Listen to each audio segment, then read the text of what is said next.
Hey, what's up YouTube? Today we have the ultimate camera shootout among the industry's best smartphone now. We have the HTC M9 Plus here, iPhone 6, LG G4 and the Samsung Galaxy S6. Not to give preference to any manufacturer, we have it in order of alphabet. So it starts with HTC H, then I, then L, and then the Samsung S. So we should go in that order and show you the comparison. But first, let's go ahead and check out the camera app before going into the performance comparison. So HTC's camera, actually I have it in front camera. So let's first take a look at the back camera. So that's HTC, that's a deviation from the ultra pixel camera on the M9. They didn't get very good feedback about the 4MP camera, although they had pretty large pixels, but then a lot of people could not understand that less amount of resolution. And in fact, the ultra pixel even we found was not very effective under very low light. So they bump up the camera on the back side here. That's now a 20MP camera, and you still have the depth sensor. The front camera has become the ultra pixel camera now. So you have the same very pleasant shutter sound, and that's one of my favorite shutter sound. And here you have these many modes. By default you have a selfie mode, which is the front camera mode, and we're going to show you those front camera quality. But you can see it's pretty bright and does not lag, but just dark around the edges. See, just dark around the edges. And then you of course have the panorama, and in the camera you do not have a pro mode separately, but you have all the options right out here. So you can just simply shoot, and the camera will shoot in auto, and you can also simply go here and choose various options.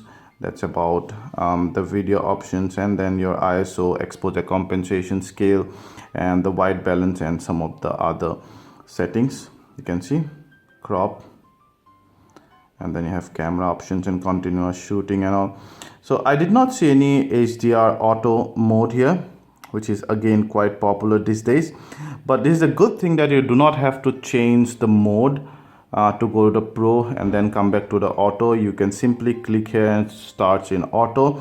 You can simply go ahead and customize the things right from there. And that's how you shoot video. And there, and then the flash mode, you can switch to the duo mode. I just skip some, and once you do that, it actually gonna take slightly longer photo to give you some action of before and after. So we're going to talk about the performance. Now let's move on to the iPhone camera here, which you would find is the simplest of the lot. So that's, there you go. And again, it's quite fast though. So it's very simple. UI, first you have there, that's the front camera again, equally fast. You have the timer.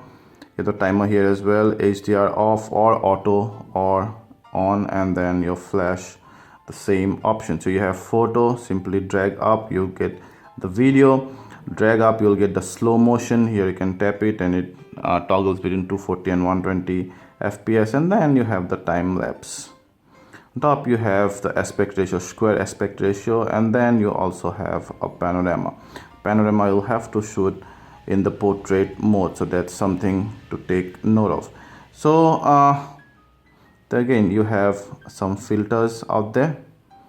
Again, good thing about the filters is that here is that you can see before choosing, you can see the effect in real time before choosing a filter basically. So that's the good thing, but there are not many advanced options here. It does not also shoot 4K. All right, so third one is the newest phone, LG G4, and there again I was just experimenting the front camera. So that's the back camera, yeah. and then no lag at all. The usual G series of camera UI with a very sharp shutter sound. This should be my second favorite shutter sound after the HTC. You also have multiple focus points here, which can focus on different subjects, so that's another thing. But the USP about the focus here, which came in with the LG G3, you have the laser system here. Now laser autofocus ensures that you focus on the subject much faster, which actually help freezing fast moving objects as well. Here you have the flash settings, and again the front camera, which is not as bright though.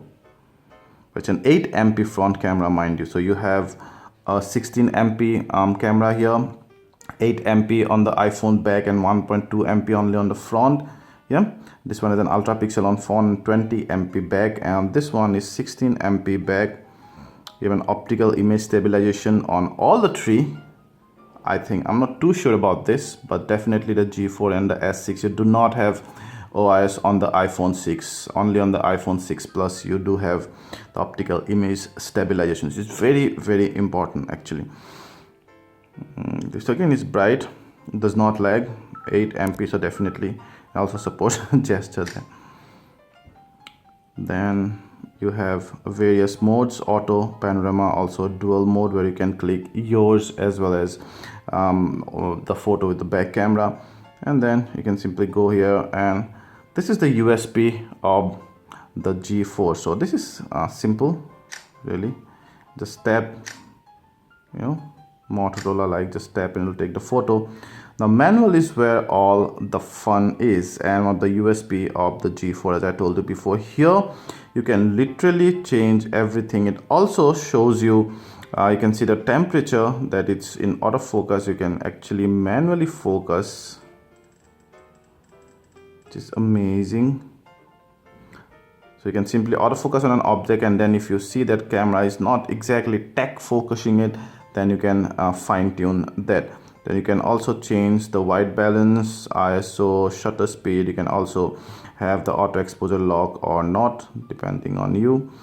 Yeah, and one thing which is really amazing here is that it takes advantage of the raw shooting format of Lollipop. Now you must be knowing that Google has opened up the raw shooting API in Lollipop Android 5.x, but the manufacturer will have to unlock it. So LC has it, and there, see, it goes to raw. JPEG, you can toggle between raw and JPEG out here, and then you have various options. So it also shoots at 4K, and then timer, your grids, and some of the other things. You can start your video from right here.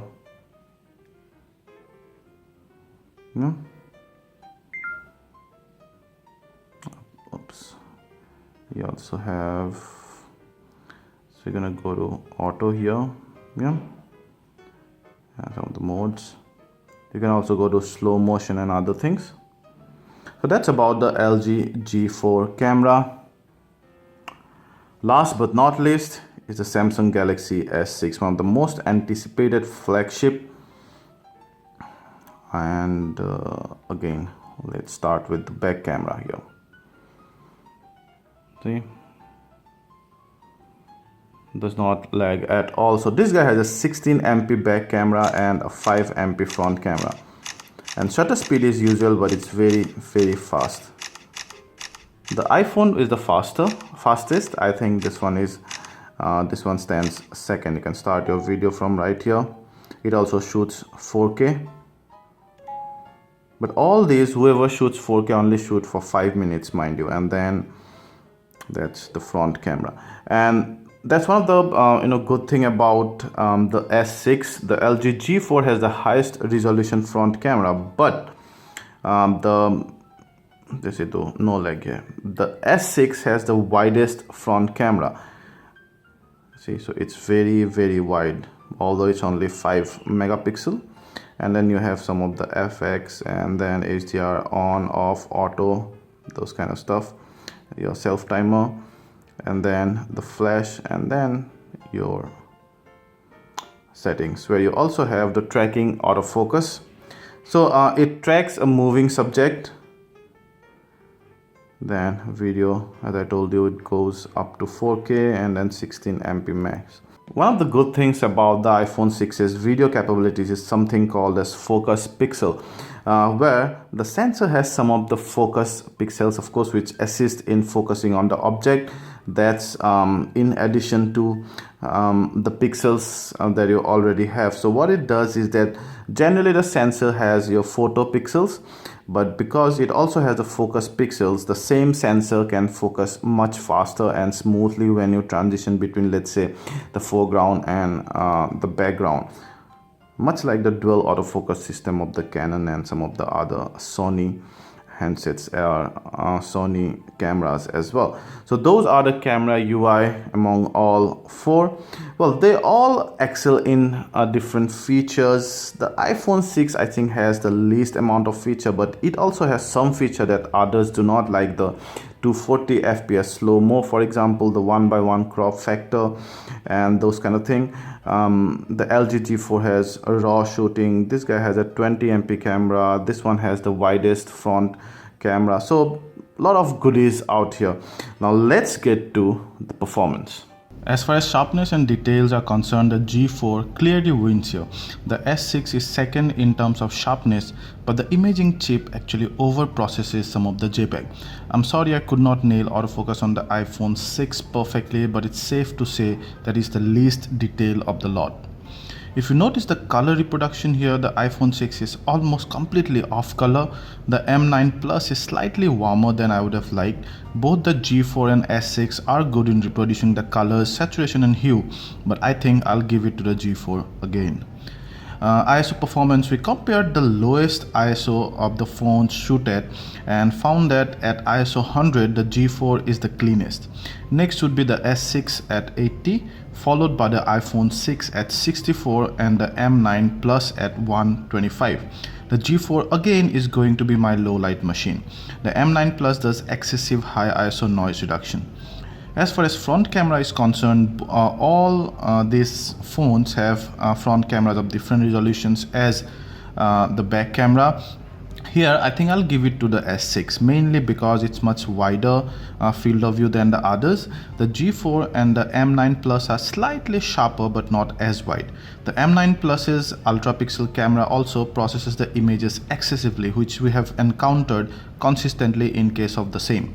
Somehow I lost my iPhone 6 sample, so I'm not gonna compare the sharpness and color of the camera of the iPhone 6 with others, but as far as FOV is concerned, it's the least.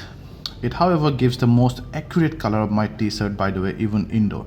Now talking about the video, again the G4 wins. We compared the full HD at 30 FPS videos as the iPhone 6 does not shoot 4K.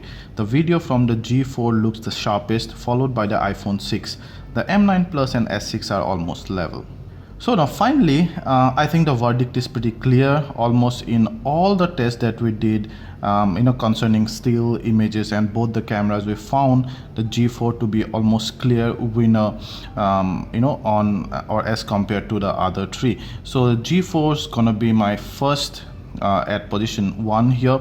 The second would be S6. And in terms of video, it would be the iPhone 6. The third would be the M9 Plus in terms of still, and then the fourth would be the iPhone 6. A lot of people really put their faith on the iPhone 6's camera, and I'm sure that all these tests are pretty subjective. How I see the colors and saturation and the front camera videos might be slightly different than yours, so I'll give all the real file a link so that you can go and download them from Flickr and compare them yourself. But as far as I'm concerned, it's the LG G4 for me. Thank you.